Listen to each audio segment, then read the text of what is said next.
En el nombre del Padre, y del Hijo, y del Espíritu Santo. Amén. Padre nuestro que estás en el cielo, santificado sea tu nombre. Venga a nosotros tu reino. Hágase tu voluntad en la tierra como en el cielo. Danos hoy nuestro pan de cada día. Perdona nuestras ofensas, como también nosotros perdonamos a los que nos ofenden. No nos dejes caer en la tentación y líbranos del mal. Amén. Dios te salve María, llena eres de gracia, el Señor es contigo. Bendita tú eres entre todas las mujeres, y bendito es el fruto de tu vientre, Jesús. Santa María, Madre de Dios, ruega por nosotros pecadores, ahora y en la hora de nuestra muerte. Amén. Gloria al Padre, y al Hijo, y al Espíritu Santo. Como era en el principio, ahora y siempre, por los siglos de los siglos. Amén. Sagrado corazón de Jesús, En vos confío, dulce corazón de María, sed la salvación mía. Santo Patriarca José, Ruega por nosotros ven Espíritu Santo. y envía desde el cielo un rayo de tu luz.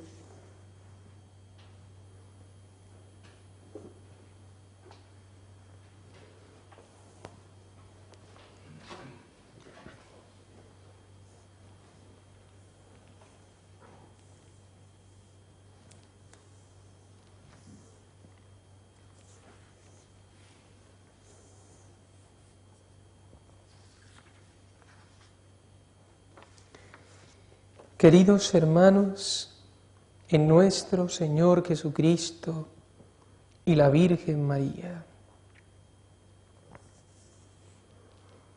todo lo han trastornado vuestras culpas, vuestros pecados os han privado de todo bien.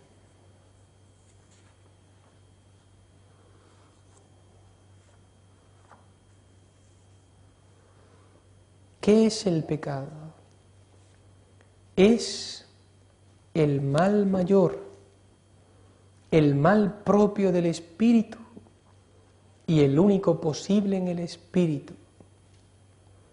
Teológicamente hablando, el pecado es una aversión de Dios y una desordenada adhesión a las cosas creadas. Por lo tanto, dos cosas son las que constituyen la naturaleza del pecado, a saber, el apartarse de Dios, aborrecerle, despreciarle, no hacer caso de Él, este es el primer mal, y el segundo es escoger, preferir la cosa creada y amarla con preferencia al Creador. No se puede inventar ni fingir mayor perturbación del orden, ni mayor maldad, ni mayor desorden. Este desorden se verifica de dos maneras. Primero, por la oposición de la voluntad de la criatura, que es el pecador, a la voluntad increada de Dios, como si el pecador dijera a Dios: ¿tú quieres esto? Pues yo no quiero. ¿Tú no quieres esto? Pues yo sí. Y segundo, oponiéndose el pecador a la voluntad del hombre que hace las veces o está en lugar de Dios, con la contradicción voluntaria y pertinaz, resistencia a la santidad de los preceptos de Dios, que ya inmediata o inmediatamente nos vienen de Dios a nosotros. En un solo pecado mortal se hallan espiritualmente todas las deformidades del mundo. En efecto, el pecado mortal es una traición que se hace a un Dios Rey y se da por él entrada a Satanás. Una traición contra Dios, una rebelión contra Dios, un sacrilegio, pues se profana el templo del alma. Todo esto es el pecado mortal. Una apostasía de Dios y de las promesas del bautismo. un adulterio espiritual delante de su esposo,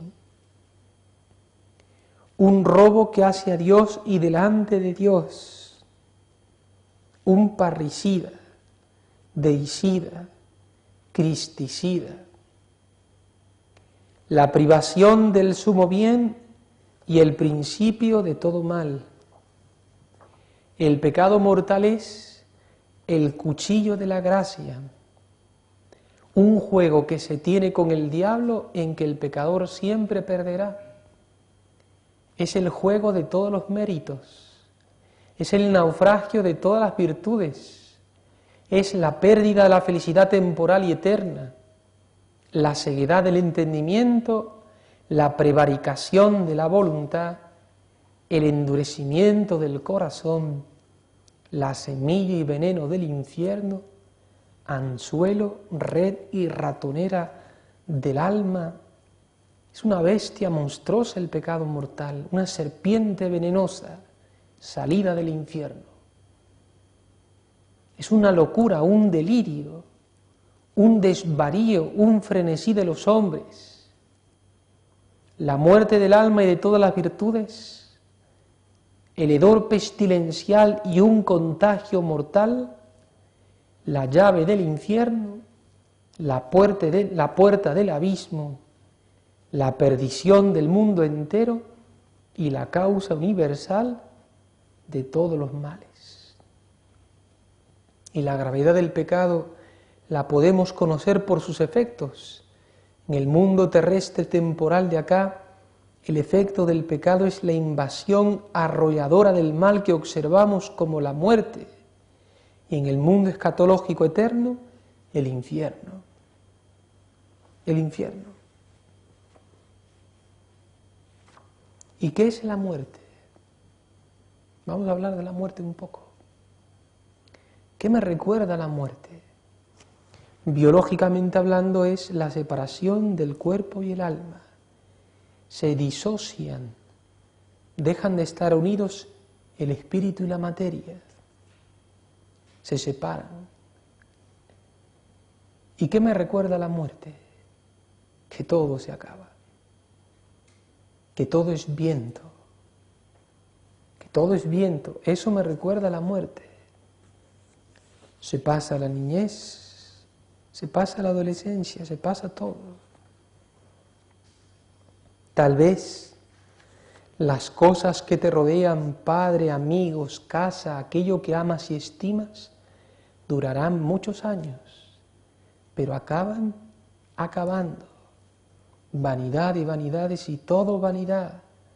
Vanidad las riquezas, los placeres, las honras, decepción de decepciones y todo decepción. Caminaba hacia Granada San Francisco de Borja a enterrar a la reina Isabel de España, 35 años, hermosa. Llegan a Granada y le toca destapar el ataúd para comprobar, garantizar que aquellos restos mortales son de la emperatriz. Cuando lo destapó, el hedor penetró en su nariz y sus ojos se clavaron en aquel rostro desfigurado y carcomido por la podredumbre, y allí, delante de la mujer que tanto admiraba, juró: nunca más servir al Señor, que se me pueda morir. Nunca más estar al servicio de un ideal efímero, fugaz, que cuando Dios me lo quite me va a hacer sufrir. Y qué triste el alma que por todo horizonte se propone metas y planes que están destinados a caer con el tiempo. No te aferres al tiempo ni a las cosas que caen con el tiempo. Si te apoyas, caerás con el tiempo.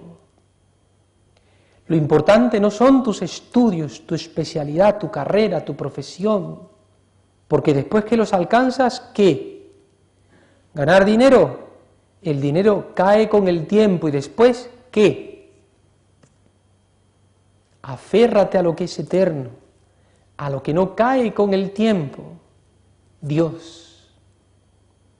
En Él el origen de tu vida y el fin de la misma. Tú de Dios saliste y a Dios vuelves. Y acuérdate de que eres polvo y al polvo volverás. El cuerpo muere, el alma no muere. Querida alma, tú estás hecha por Dios para la eternidad feliz, el cielo. Tu pecado, eternidad infeliz, el infierno. El infierno. Nina, 18 años, amaba la vida, se creía feliz, pasiones satisfechas, felicidad fugaz. Nina llevaba mala vida, todo le sonreía. Su buena salud, su porvenir, reía, jugaba, cantaba, bailaba, bebía, fumaba. Y Dios, tocando a la puerta de su corazón, en la voz de un sacerdote que continuamente le repetía: Nina, confiésate, ponte bien con Dios, no hagas el mal. Pero Nina se reía, permanecía fría, indiferente, segura de sí misma. El infierno está lleno de los que se creen seguros de sí mismos, está lleno de los que no creen en su existencia, decía Santa Faustina. Está lleno. Al poco tiempo Nina se revuelca en el suelo mientras gritaba: no quiero morir, y pedía un sacerdote. El malo a la hora de la muerte teme por no haber sido bueno. El sacerdote nunca llegó y Nina murió. Murió. ¿Y saben por qué murió?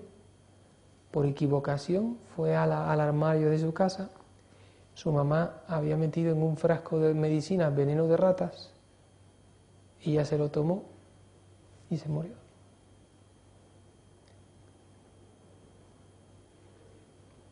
El bueno no teme a la muerte, la llama a gritos, sabe que todas sus obras están hechas según Dios. La muerte no es más que la hora de la recompensa. Cuando le comunicaron a San Alberto Hurtado que tenía cáncer, ¿saben lo que dijo el santo? Miró al cielo y dijo: mi patroncito, al fin te acordaste de mí. Llamaba a Dios su patroncito. Al fin te acordaste de mí. Y cuando va donde su superior a comunicar la noticia de que tenía un cáncer terminal, ¿saben lo que le dijo a su superior? Padre, me he sacado la lotería. Me he sacado la lotería. Y cuando Segundo Llorente, a los 62 años, le comunicaron que tenía también una enfermedad ya última mortal, el santo respondió: hace tantos años que estaba esperando esta noticia, este momento, partir para estar con Cristo. El malo no teme a la muerte, porque la muerte no es más que el parto doloroso para esta vida, de esta vida a la otra. Eso es la muerte.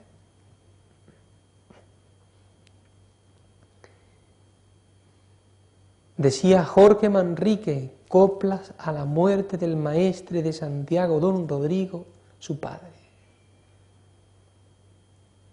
Recuerde el alma dormida, avive el seso y despierte contemplando cómo se viene la muerte tan callando, cuán presto se va el placer y cómo después de acordado da dolor, cómo a nuestro parecer cualquier tiempo pasado fue mejor.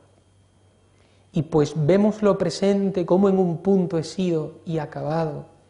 Si juzgamos sabiamente, daremos lo no venido por pasado.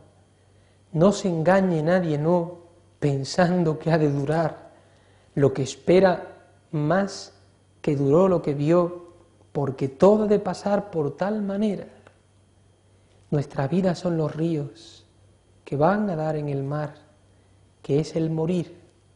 Allí van los señoríos, derechos hace acabar y consumir, y allí los ríos caudales, allí los otros medianos y más chicos. Allegados son iguales los que viven por sus manos y también los ricos. Este mundo es el camino para el otro, que es morada sin pensar. mas cumple tener buen tino para andar esta jornada sin errar. Partimos cuando nacemos, andamos mientras vivimos, y llegamos al tiempo que fenecemos, así que cuando morimos descansamos. Ved de cuán poco valor son las cosas tras las que andamos y corremos, que en este mundo traidor, aun antes primero que muramos, las perdemos. De ellas deshace la edad, de ellas casos desastrosos que acaecen, de ellas por su calidad la calidad humana no es infinita, en los más altos estados desfallecen. Decidme, la hermosura, la gentil frescura y tal vez de la cara, la color y la blancura cuando viene la vejez, ¿cuál separa dónde quedan? La mañana y ligereza y la fuerza corporal de juventud, todo se torna graveza cuando llega al arrabal de senitud. Qué bonito ver la poesía esta que va describiendo lo que es la vida, lo que es la muerte y una vida al margen de Dios. Eres un necio, eres un insensato cuando piensas que vas a vivir muchos años y que te propones metas finitas y felicidades temporales. Como aquel hombre que narra el Evangelio, que empezó a tener grandes cosechas y agrandó sus graneros y fue acumulando y se dijo a sí mismo: Ale, tienes bienes para muchos años, come, bebe y date la buena vida. Y el Señor le dijo, cuando recién terminó de construir los graneros: esta misma noche te van a pedir cuenta al alma. Y todo lo que has acumulado, ¿para quién será? Tanto trabajar para el mundo, ¿para quién será todo eso? Estos reyes poderosos que vemos por escrituras ya pasadas, con casos tristes, llorosos, fueron sus buenas venturas trastornadas. Así que no hay cosa fuerte que a papas y emperadores y prelados, así los trata la muerte como a los pobres pastores de ganados. ¿Qué hicieron las damas? Sus tocados, sus vestidos y sus olores. ¿Qué se hicieron las llamas de los fuegos encendidos de amadores? ¿Qué se hizo aquel trobar las músicas acordadas que tañían? ¿Qué se hizo aquel danzar y aquellas ropas chapadas que traían? Pues su hermano el inocente, que en su vida sucesor se llamó, qué corte tan excelente tuvo y cuánto gran señor que le siguió, mas como fuese mortal, metiólo la muerte luego en su fragua. Oh juicio divinal, cuando más ardía el fuego, echaste agua. No seas necio, no seas necio. Tanto trabajar para aquí abajo, ¿para qué? ¿Para qué? ¿Para qué?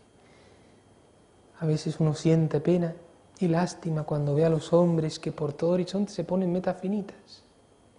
Llegar a ser un gran ingeniero, un gran arquitecto, un gran médico. ¿Y después qué? Sin ninguna visión de eternidad. Sin ninguna visión de eternidad.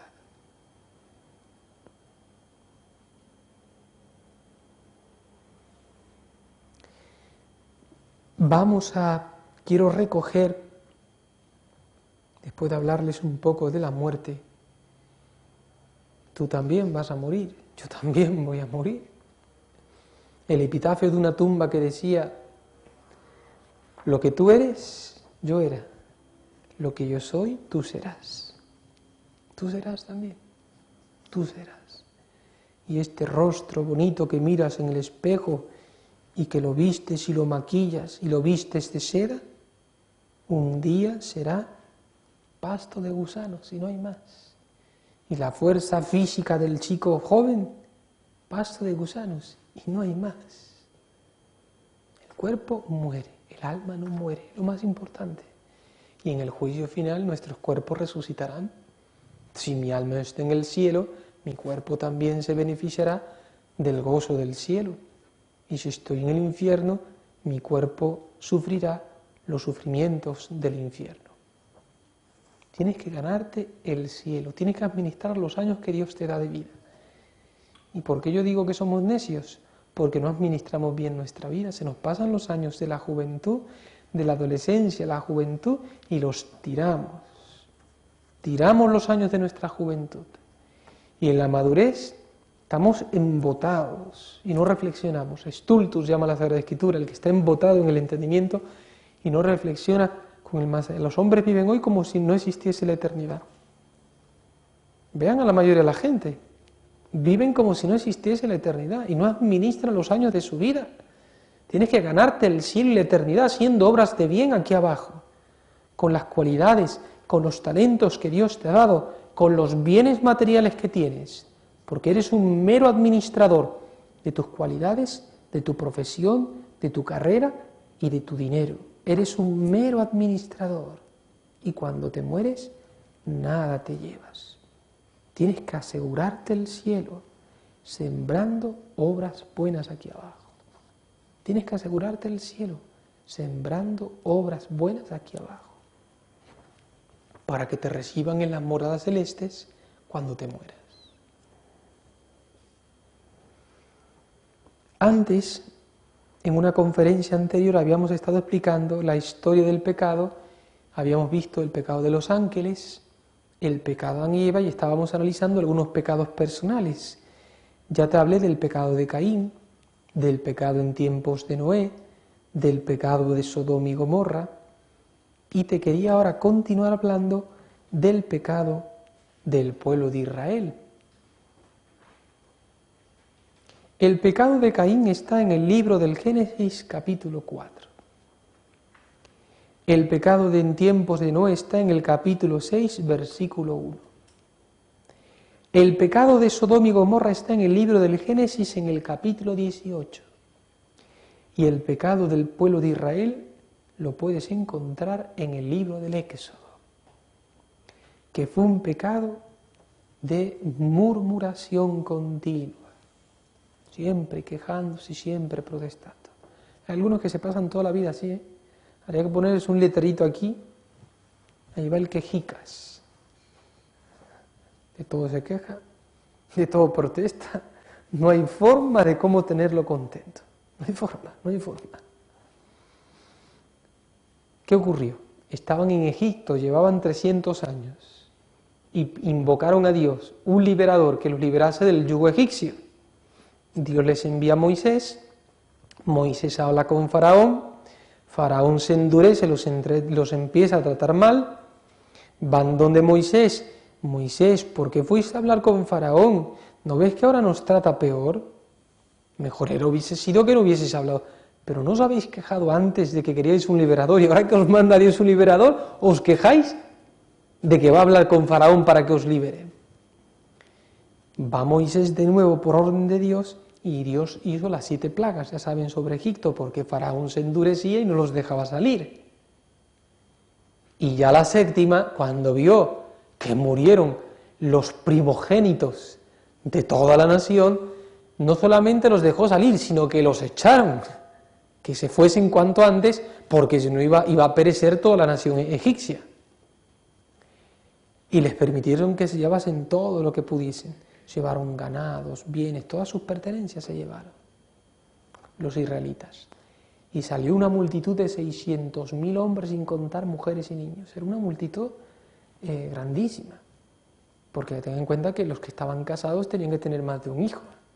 Luego, eran una multitud de israelitas que salían de Egipto. Llevaban 300 años. Iban por el desierto y cuando se encontraron frente al Mar Rojo, Faraón se endureció y decidió perseguirlos. Y se encaminaron detrás de ellos y los israelitas, al ver de lejos la nube que levantaban de polvo los egipcios, se echaron a temblar y le dijeron a Moisés: Moisés, ¿nos has traído al desierto a morir a manos de los egipcios? Mejor irá quedarnos en Egipto que venir a morir aquí en el desierto, Moisés. Y fue cuando Dios, por medio de Moisés, puso la vara, el arca de la alianza en el mar, se dividió y pasaron a pie enjuto sobre el mar, Y cuando los egipcios lo seguían, sacó la vara y el arca de la alianza y sepultaron las aguas a todos los egipcios. Seguían los israelitas por el desierto camino de la tierra prometida, Canaán. Una nube de fuego les alumbraba en la noche y una nube les cubría de los rayos del sol durante el día. La bondad de Dios para con los israelitas. Y se les empezó a acabar el abastecimiento, porque es comprensible, eran tantos. Empezaron a pasar días y días y se les empezó a acabar la comida. Moisés, ¿nos has traído al desierto a morir de hambre? Mejor era quedarnos en Egipto comiendo ajos, puerros y cebollas. Ven continuamente quejándose, continuamente quejándose. Y entonces Dios le hizo caer maná del cielo. Durante 40 años estuvieron comiendo maná, pero al poco tiempo de haber salido y que estaba cayendo maná, se empezaron a quejar de vuelta. Moisés, tanto maná, cámbianos el plato, ya nos da náuseas este maná. Primer plato maná, segundo maná y tercero maná. Cámbianos el maná, queremos carne, porque se les había empezado a acabar el ganado que traían y ya no tenían carne, querían comer carne. Y Dios le dijo a Moisés, mira Moisés, no han murmurado contra ti, han murmurado contra mí. Por lo tanto, no van a comer carne un día, sino un mes arreo y lo van a meter por las narices. Y así sucedió. Caían aquellas nubes de codornices que las estuvieron comiendo carne y se la vomitaban por las narices. Porque se cansaron de la carne también. Así somos los seres humanos. Añoramos una cosa y cuando la poseemos y vemos que toda cosa material no puede saciarme, que no puede darme plenitud, me engaño. Estoy siempre engañado, siempre. Soy una pobre mariposa que se va detrás del calor y el fuego y se le queman las alas. Con lo puramente temporal y criatural. Seguían por el desierto y se les empezó a acabar el agua. Moisés, nos has traído en el desierto a morir de sed, mejor era quedarnos en Egipto con los aljibes que había de agua en Egipto y nos vienes aquí a morir de sed. ¿Comprenden? Miren, a veces somos tremendos, no hay forma de cómo Dios nos tenga contentos, porque siempre nos estamos quejando de todo. Si gano 1000 me quejo, y cuando gane 1500 también me sigo quejando. Si tengo buena salud y algún achaque me quejo, y si no tengo ninguno también me quejo. Así somos. Y entonces Dios hizo brotar agua de la roca y bebieron los israelitas. Siguieron por el desierto. Otra vez le faltó el agua y siempre la misma cancioncilla. Mejor era quedarnos en Egipto. Egipto simboliza la esclavitud del pecado. El hombre en pecado, cuando sale del pecado, comienza su éxodo hacia la tierra prometida. Pero tiene el peligro, la tentación continua de volver a la vida de antes. Un peligro, el pecador tiene un peligro de volver a la vida de antes, cuando abandonó su Egipto, porque empieza a experimentar las situaciones difíciles del desierto, camino de la tierra prometida. Menos mal que el Señor nunca en el Evangelio dijo, venid en pos de mí, que va a ser todo fácil, no vais a tener nunca pruebas. Antes, al contrario, dijo bien claro, ven en pos de mí, toma tu cruz y sígueme. Eso sí que lo dijo. Vais a tener persecuciones, eso sí que lo dijo el Señor, pero no dijo, vais a estar como en la luna, que no lo vais a experimentar absolutamente ningún sufrimiento, ningún temor, ninguna angustia. Eso no lo ha dicho el Señor.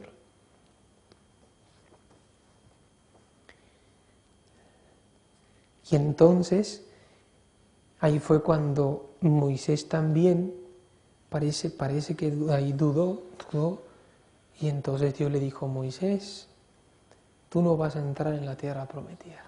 No vas a entrar en la tierra prometida, Moisés. El Moisés, el elegido de Dios.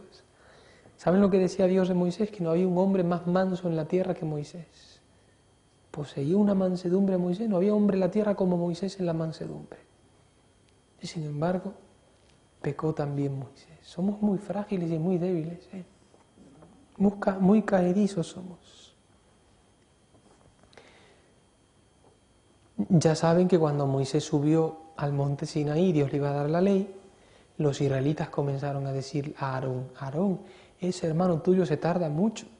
Queremos adorar a un Dios a quien veamos, al Dios de tu hermano, no lo vemos. Aarón condescendió, se hicieron el becerro de oro, sacrificios y todo, y Dios arriba en el Sinaí, Moisés, baja pronto porque quiero destruir ese pueblo, te voy a dar un nuevo pueblo, voy a eliminar a este, porque tienen un corazón duro, cabeza, nuca dura. Ya 10 veces me han tentado en el desierto y siguen siempre con lo mismo, siempre con lo mismo. Y ahí fue cuando Moisés baja del enojo, que la indignación santa, tira las tablas y se rompen y Dios dice, todos, fíjense, Dios tuvo que purificar a Moisés a los que habían idolatrado con falsos dioses. Tuvo Dios que purificar a aquel pueblo. Cuando llegaron a la tierra prometida, estaban a las puertas de la tierra prometida, mandaron unos exploradores para explorar la tierra a ver cómo era. Y cuando llegaron los exploradores metieron tal miedo a los israelitas, son gigantes, nosotros somos pobres saltamontes al lado de ellos, son numerosos pueblos, no vamos a poder contra ellos. Y los israelitas, arre que arre, Moisés, nos has traído aquí para esto. Y ahí fue cuando Dios ya, mira Moisés, todos los que han murmurado de 18 años para arriba, ninguno va a entrar en la tierra prometida.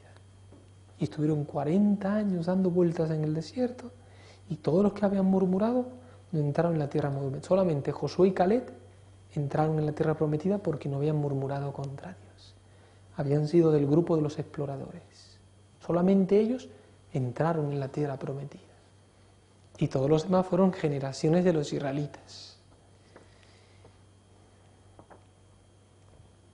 Cuiden la murmuración. No hablen mal, no murmuren, no se quejen de Dios. También está la historia del pecado de Sansón, que no me voy a detener, perdió su fuerza porque una mujer Dalila le robó el corazón, símbolo de que nos dejamos seducir por la pasión del sexo y nos lleva a hacer locuras. Perdió toda su fuerza Sansón, le cortaron las trenzas, le arrancaron los ojos, y en un acto de arrepentimiento y misericordia Dios le permitió que recuperase la fuerza cuando le crecieron las trenzas de vuelta y derrumbó aquel edificio donde se encontraban los filisteos. También es muy aleccionador el pecado de Saúl,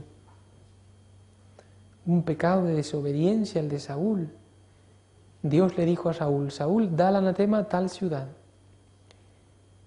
Porque cuando los israelitas se habían ido camino de la tierra prometida, ese pueblo no le quiso acoger y tenían en el expediente algo en contra. Y ya cuando los israelitas se apoderaron de la tierra prometida, Dios dijo, da esa ciudad al anatema.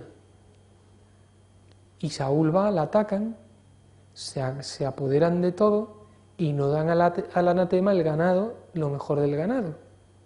No lo destruyen, porque el pueblo le había sugerido eso a Saúl, y entonces va el profeta Samuel y le dice, Saúl, después que vienen de la victoria, Saúl, ¿no te ha dicho Dios que des todo al anatema? Y Saúl dice, sí, lo hemos hecho como Dios ha dicho.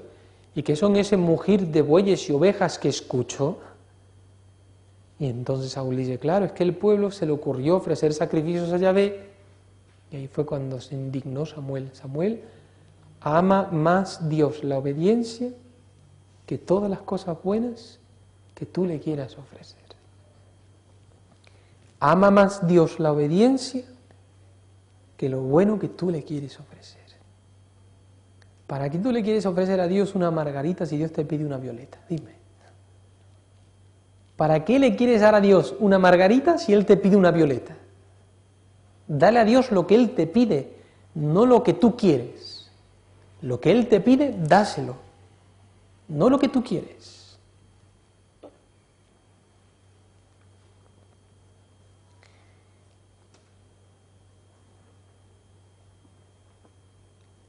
Y en la lista de los pecados, particulares, el famoso pecado de David, que fue un pecado múltiple. Vamos a explicárselo.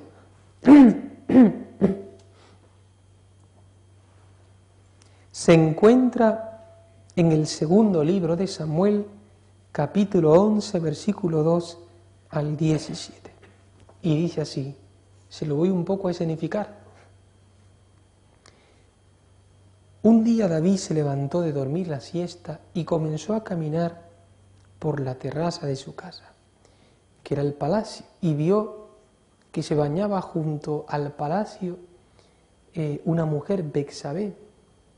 Se enamoró David de Betsabé, la tenía que haber visto más de una sola vez. La mandó a llamar, la despachó.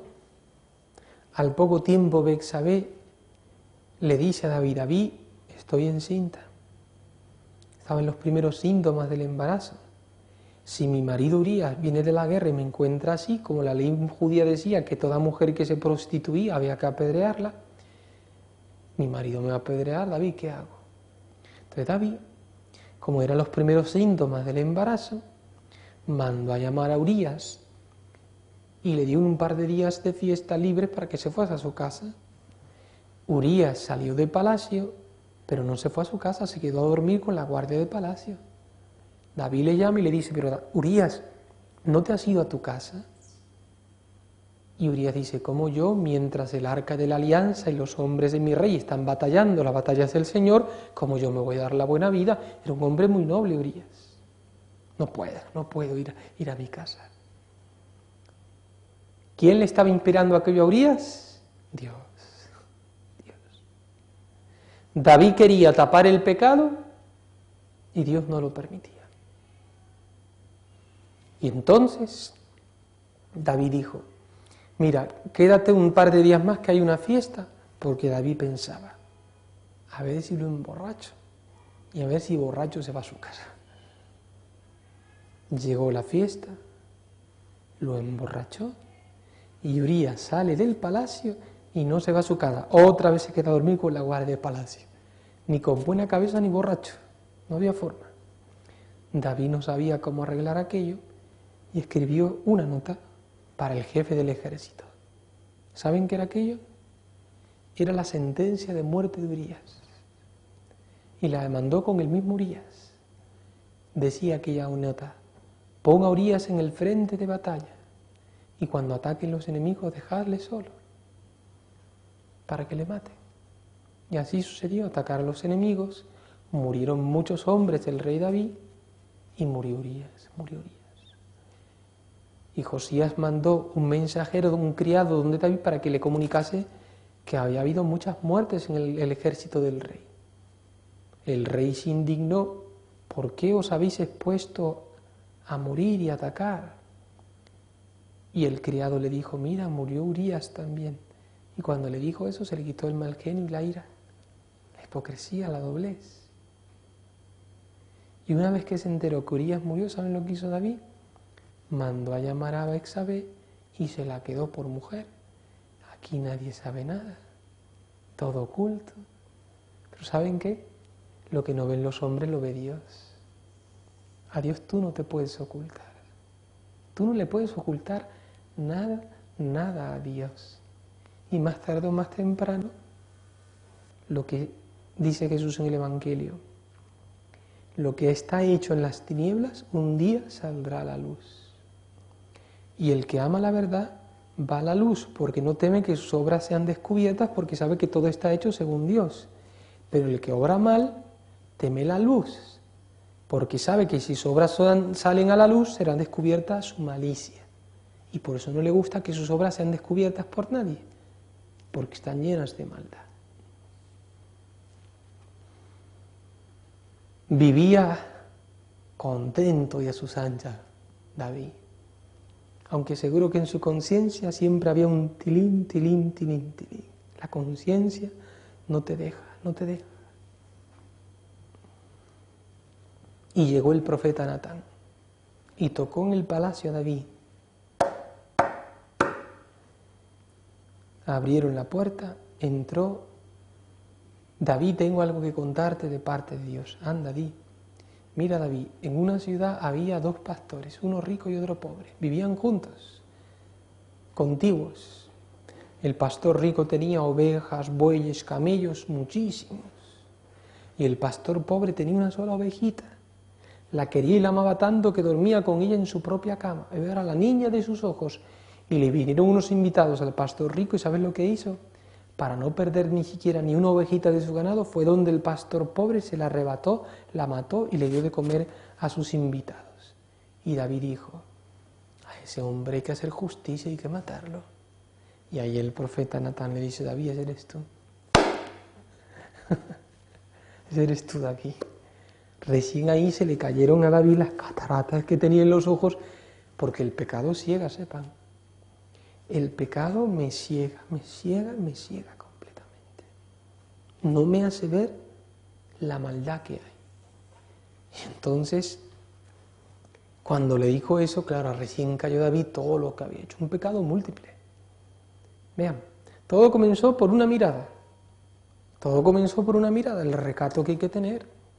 Y hoy en día, que hay una moda tan inmodesta y tan provocativa, y un exhibicionismo erótico, pues hay que tener cuidado, porque van tan desnudos en la calle como en la playa.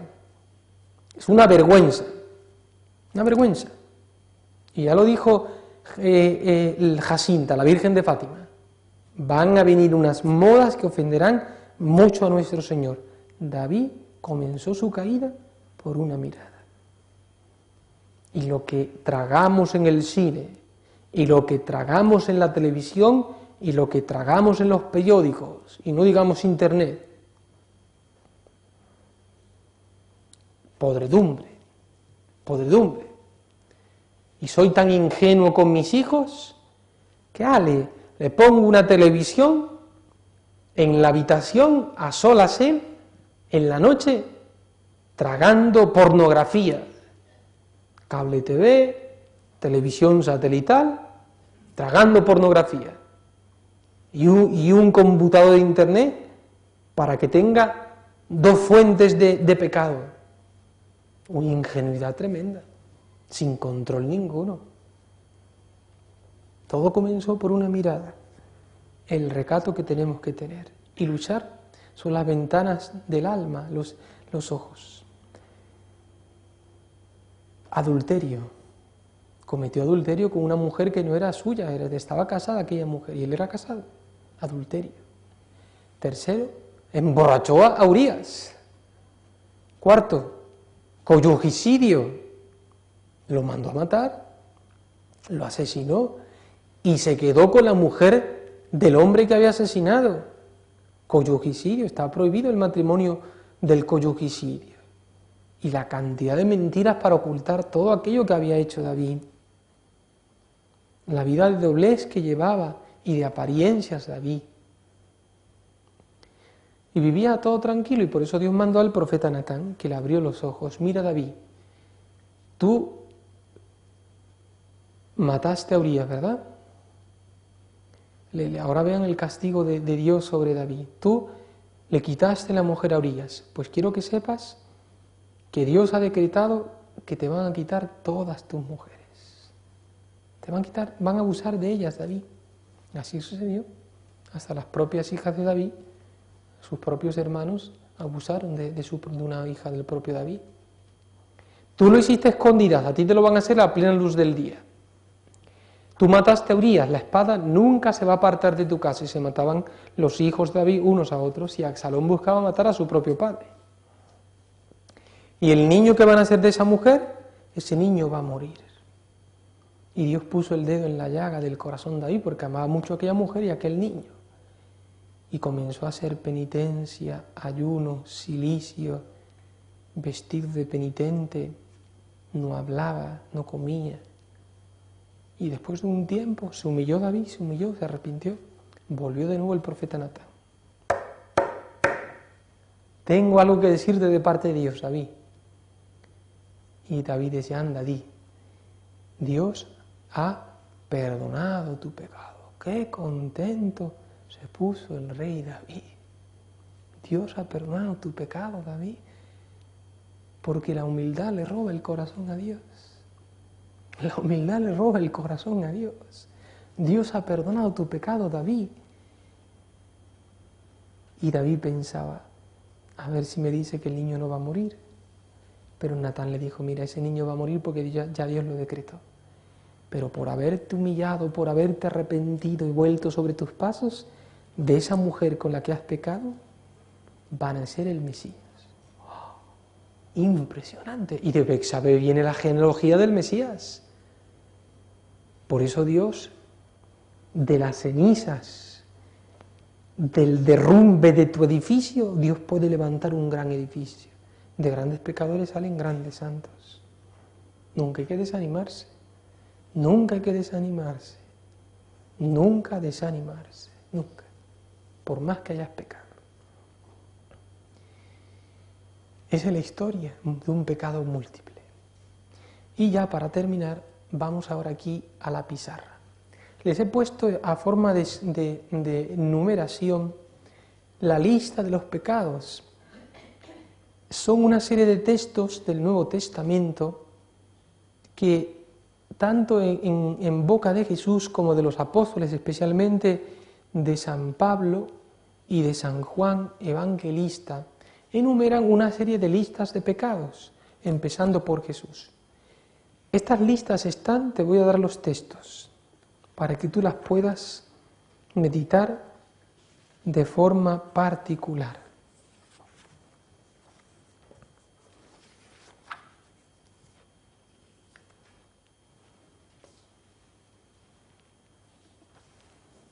Un momento.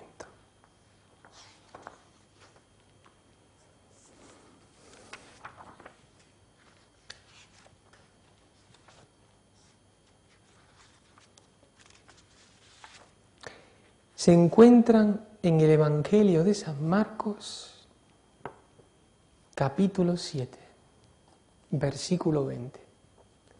Repito, San Marcos, capítulo 7, versículo 20. Esta es la lista de Jesús. Te lo voy a leer. San Marcos, capítulo 7, versículo 20. Dice Jesús: lo que sale del hombre, eso es lo que lo hace impuro al hombre, porque de dentro del corazón de los hombres salen las intenciones malas, fornicaciones, robos, asesinatos, adulterios, avaricias, maldades, fraudes, libertinajes, envidia, injuria, insolencia, insensatez. Aquí hay 1, 2, 3, 4, 5, 6, 7, 8, 9, 10, 11, 12 pecados hay aquí numerados en la lista de Jesús, en la de San Marcos. 12 pecados. Tiene un texto paralelo que es el de San Mateo. En la lista de los apóstoles, algunos textos, no todos, pero algunos. La carta a los Gálatas, capítulo 5, versículo 19. De San Pablo, carta a los Gálatas, capítulo 5, versículo 19. Dice San Pablo: las obras de la carne son fornicación, vamos a ir contándolos. Fornicación, impureza, libertinaje, idolatría, hechicería, odios, discordias, celos, iras, rencillas, divisiones, disensiones, envidias, embriagueces, orgías y cosas semejantes. Unos 15 pecados y uno que no enumera San Pablo, porque dice cosas semejantes. De los 15, 8 son pecados contra la caridad. rencillas, envidias, disensiones. Contra la castidad, 1, 2, 3, 4, 5. Contra la castidad, contra la pureza. Contra el primer mandamiento de la ley de Dios, aquí hay 2, idolatría y hechicería. Y sigue San Pablo en la primera carta a los Corintios, capítulo 6, versículo 9. Primera carta a los Corintios, capítulo 6, versículo 9.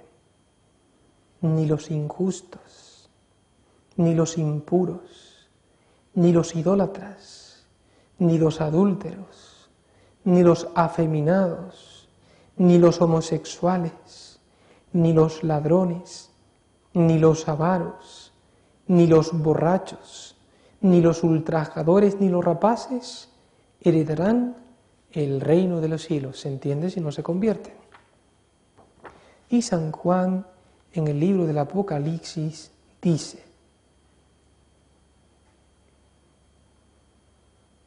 pero los cobardes, en el capítulo 21 del Apocalipsis, capítulo 8, pero los cobardes, los incrédulos, los abominables, los asesinos, los impuros, los hechiceros, los idólatras y todos los embusteros tendrán su parte en el lago que arde con fuego y azufre, que es la muerte segunda, el infierno.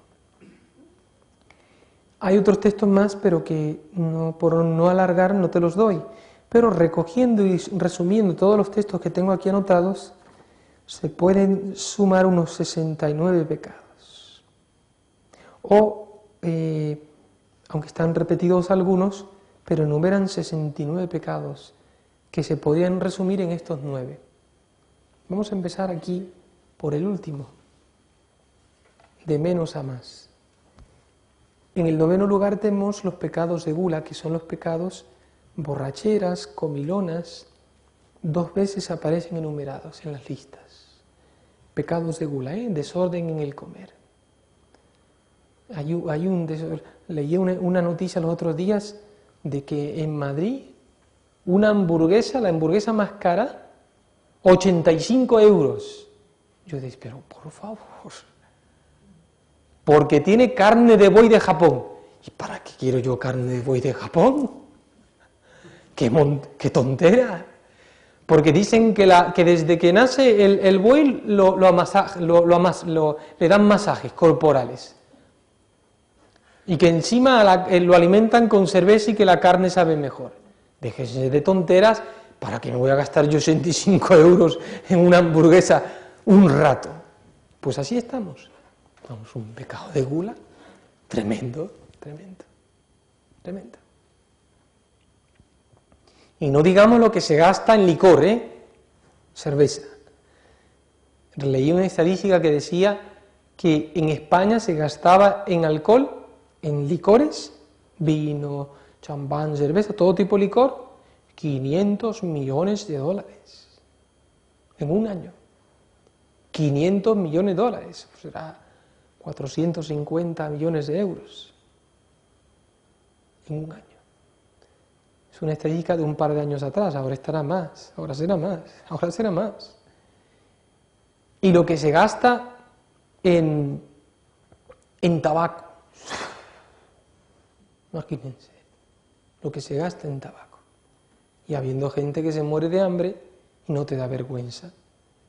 Que lo que tú te gastas en tabaco, estás matando a un niño, porque con el valor de una cajetilla de cigarrillos, que valdrá 3, 4, 5, 6 euros para arriba, con $1 alimento yo en nuestras millones a un niño, con el valor de $1. Y hay gente que se fuma 2 o 3 cajetillas de cigarrillos diarias. No gastes el dinero inútilmente. Y la cantidad de comida que se tira en los restaurantes, etcétera, etcétera, etcétera. Y en nuestras propias casas tiramos mucha comida, no se puede tirar la comida. No se puede tirar la comida. Que venga tiempo de guerra y nos comemos hasta las piedras. Hasta las piedras nos comemos. Pecado de soberbia, el número 8. El 6, el 7 y el 8 tienen la misma numeración, es decir, aparecen repetidos 3, 3 y 3. Soberbias, aquí entra pues el orgullo, el amor propio, la vanidad, entra por ahí también. Son pecados de soberbia. Robos, hurto, quedarse con la propiedad ajena, lo que no me pertenece. Homicidios, aquí nos referimos a matar físicamente, aunque puede darse homicidios espirituales porque ya lo mato en mi corazón, lo odio, pero eso pertenece a otro rubro. Ahora, aquí es homicidio físico, aquí entra el aborto, la eutanasia, la guerra, los asesinatos, homicidios. El número 5, este es un pecado del que casi nadie se acusa, que son los pecados de la lengua, la murmuración, el hablar mal de los demás.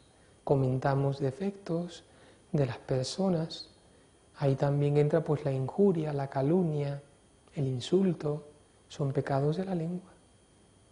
Tenemos que cuidar mucho la lengua.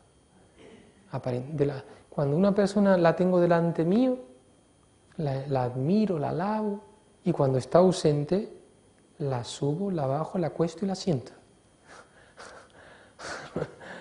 Vamos, somos tremendos. Por eso dice el apóstol Santiago que la lengua es veneno mortífero. Es un látigo la lengua. Es un caño que por ella sale agua amarga y agua dulce, la lengua.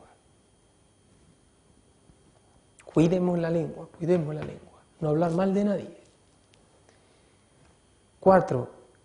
Ambiciones desordenadas, ambición de poder, ambición de fama, ambición de riquezas, ambición de puestos sociales, ambiciones desordenadas. Ambición de ser estimado, ambición de que se me tenga en cuenta, ambición de que se me aprecie, de que se me ame, de que se me estime, ambiciones desordenadas.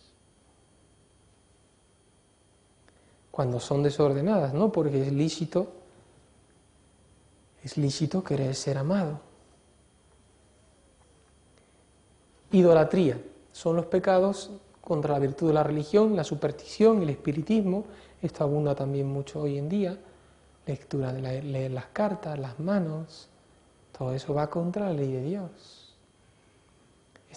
Hacer caso de horóscopos, hacer caso de tonteras y tonteras.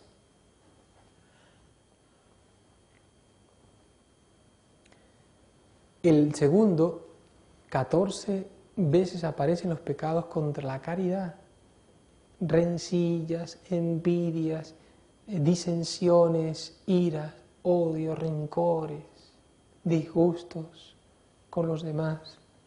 Aparece 14 veces en las listas. Y el pecado que más aparece, y es el pecado que más almas lleva al infierno, el pecado de la carne, el pecado de la lujuria. Decía San Alfonso Mariligorio que el 99 de los condenados han cometido un pecado contra esta materia. Es el pecado que dijo la Virgen de Fátima, que iba a venir un tiempo que ofenderán mucho a Dios las modas modernas. Descotes, ropas ajustadas, minifaldas, todo eso. Vendrán unas modas que ofenderán mucho a nuestro Señor, mucho a nuestro Señor. Estamos en esos tiempos. Estas listas te ayudarán a hacer un examen de conciencia, a examinarte y ver qué hay en ti que sea disonante de Dios. Te voy a dar, y ya termino ahora, ¿qué cosas son necesarias para hacer una buena confesión? 5 cosas son necesarias para hacer una buena confesión. Primero, examen de conciencia. Repasar los pecados que tú has cometido es lo primero que hay que hacer. Repasar tu niñez, tu adolescencia, tu juventud, tu madurez. Repasar los lugares donde has estado, las personas con las que has estado. Hacer un examen de conciencia de los 10 mandamientos o de los pecados capitales. Hacer un examen de conciencia. Segundo, fíjense, dolor de los pecados. estar arrepentido de haberlos cometido. Contrición. ¿Qué supone? La contrición supone siempre un acto de amor a Dios, porque claro, yo estoy arrepentido de haber ofendido a un Dios tan bueno, a un Dios digno de ser amado. Es dolor del alma, la contrición, el arrepentimiento, es un dolor del alma, que necesariamente no tiene que ser sensible, pero sí fruto de un acto de la voluntad y de convencimiento. O sea, yo, Señor, yo me pesa haberte ofendido por ser vos quien sois un Dios tan bueno, y prometo no volver a hacerlo, Señor. Tercero, propósito de enmienda. Es importante que tú tengas intención de no volver a repetirlo, de no volver a hacerlo. Propósito de enmienda. Y para eso luchemos por evitar las ocasiones, porque lo más seguro es que si yo me meto en las ocasiones volveré a caer. Propósito de enmienda. Cuarto, decir los pecados al confesor y decir número y especie. Número, cantidad, si no me acuerdo cuántas veces, más o menos, ¿cuántas veces? En el nombre del Padre y del Hijo y del Espíritu Santo. Amén. Padre nuestro que estás en el cielo, santificado sea tu nombre, venga a nosotros tu reino. Hágase tu voluntad en la tierra como en el cielo. Danos hoy nuestro pan de cada día, perdona nuestras ofensas, como también nosotros perdonamos a los que nos ofenden. No nos dejes caer en la tentación y líbranos del mal. Amén.